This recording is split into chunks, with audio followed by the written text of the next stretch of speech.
First practice, you excited to get going? Yeah, real excited, man. Love this team. Steven, love this team. It's a great group. It's been a good summer, been a good preseason camp, and excited to kind of take the next step today. So to this point, you guys just been doing kind of workouts, or kind of describe what it's been this offseason? Well, we took that trip this summer to the Bahamas, so we had a chance to do a little bit more. You get some extra practices. So we had a little bit more of a team practice feel this summer, including the normal workouts and skill development. And then we've had a 4-week preseason, have had 12 workouts that have been a little bit of a combination of both. Started to get a little bit more into live stuff and 5-on-5 stuff as the preseason ended, and we'll go to that next step today. So, but just again, can't reiterate it enough. Just love this group of guys, this personalities of this team, and how competitive they've been this preseason. And we got to keep rising right now. How much did that trip to the Bahamas help just grow from a brotherhood standpoint? Because you're not only there doing basketball, but you're actually living together for a few days and traveling internationally. Yeah, I think that's the best piece of it. The basketball part was really good, and we got to see some things and, experiment with some different lineups and rotations and things like that. But it really is about the camaraderie and the time together and this team coming together and kind of the climate of college basketball. So many new players on so many different teams that a trip like that you're very thankful for because of the time you get together.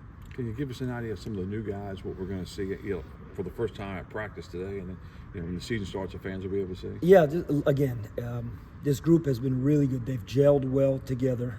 I think we're going to get a lot of contributions from the new guys, starting in the front court with somebody like C.J. Walker, a very athletic front court player that's got versatility. In the back court, transfer Julian Samaro has brought a lot of energy, a lot of skill, a lot of experience to this ball club playing in the back court. Jan Farrell can really shoot the ball, the transfer from St. Bonaventure. A couple junior college guys in terms of Travion LeBeau and Jay Shane Woodard really have been excelled this summer and so far in the preseason. And then the one other transfer has been Jordan Riley, who our fan base is very familiar with from Temple, just a physical guard, kind of in the mold of an R.J. Felton in terms of how he plays. So again, this group has really come together well with the returning guys, R.J., Cam Hayes, Sear, and Cal. With Jay Shane, his size, his versatility, is it important to kind of find his niche this preseason, or do you kind of see him moving around all year? Yeah, that's a good point. I do think he's got the versatility, and that's probably his best attribute, both sides of the ball.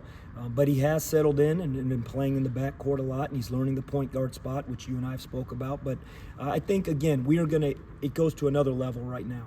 In the end of the day, preseason is preseason, summer is summer. The hours change, our ability to spend time together changes in terms of it's enhanced. So I think guys will start to continue to define their roles even more so as we get on the court more in starting today. What's the game plan like now? You grew up in an age where people stayed. You got to know them. You got to develop them. Now it's microwaving stuff. How have you had to develop your game plan to kind of adjust to the portal and the way things happen? Yeah, I think a big piece of that is understanding the camaraderie, understanding the time together that you get in the summertime to get a group of guys that is a group of individuals, and then get them to become a team, and then get them to become cohesive. So you spend more time thinking about that as opposed to you would when you have 8, 9, 10 returning players. The second piece of it is I think you got to embrace it. I really do. You don't want to have high turnover, or at least it's been frowned upon in the past. But the reality is, in all sports, football, baseball, basketball, and others, that is what college athletics has become. So I think the flip side is you embrace it. And you know what? We have 6 new guys in terms of transfers, 4 transfers, and 2 junior college players, that if we don't have some of the turnover that we had, we don't get those 6 guys in a Pirate uniform. And I tell you, we love these 6 guys, so we've embraced it and look at it as an opportunity for growth as much as anything. You said how you liked the camaraderie and what you've seen so far this offseason. What's kind of the most important part to build that as far as, I know the Europe trip and whatnot. What's kind of the toughest part? You know what, toughest part, it's just you spend a lot of time together, but it's really the players. As coaches, we're going to do our thing. We're going to have as many guardrails set up, so we spend time together. We have meals together. We're fortunate enough to take that trip this summer. But it's really the personality of the players, and this coaching staff did such a great job recruiting personalities and looking at what was going to be the right fit for ECU in the months of May, June, even April, obviously April, May, June. But that being said, these guys have done a great job. They spend time together. You got incoming guys that have not worried about feeling uncomfortable. Julian Samaro's come in, and the energy that he's brought has raised everybody up, including returning guys. RJ Felton is out of his comfort zone.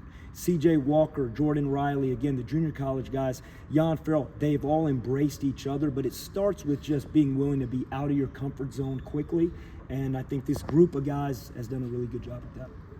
RJ and Jordan, kind of similar, styles. How often do they go against each other in practice, and they faced off in a game? So what's that battle like? It's physical.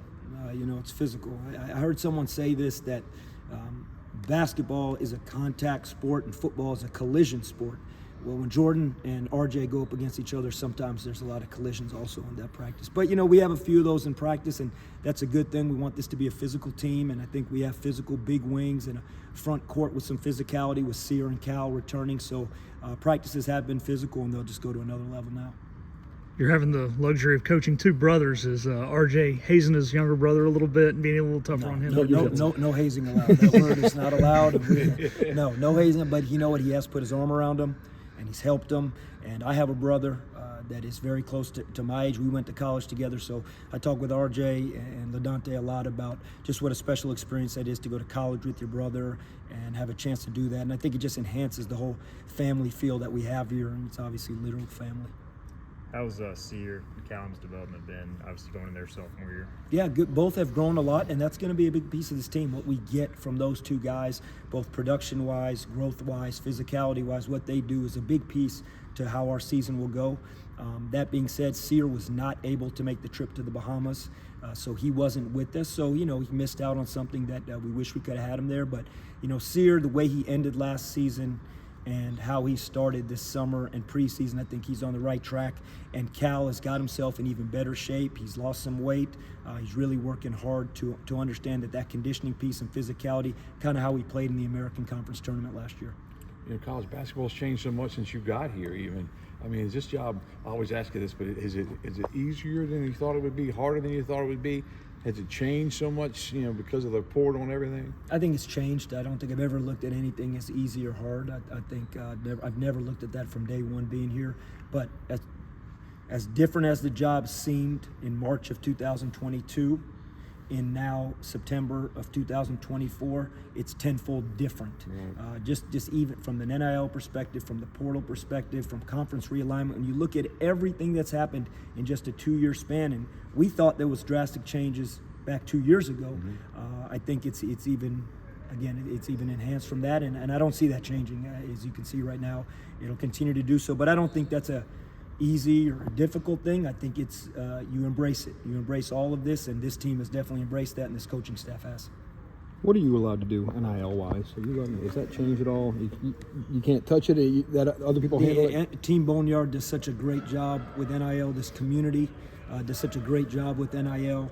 We're very fortunate what we have. I think the landscape of college basketball is that everybody is hopeful to continue to enhance their NIL, but we're very appreciative of what we have, and we'll continue to manage it and try and enhance it from Team Boneyard's perspective, and you go from there. But NIL is what NIL is across the whole landscape of college athletics. Anything else?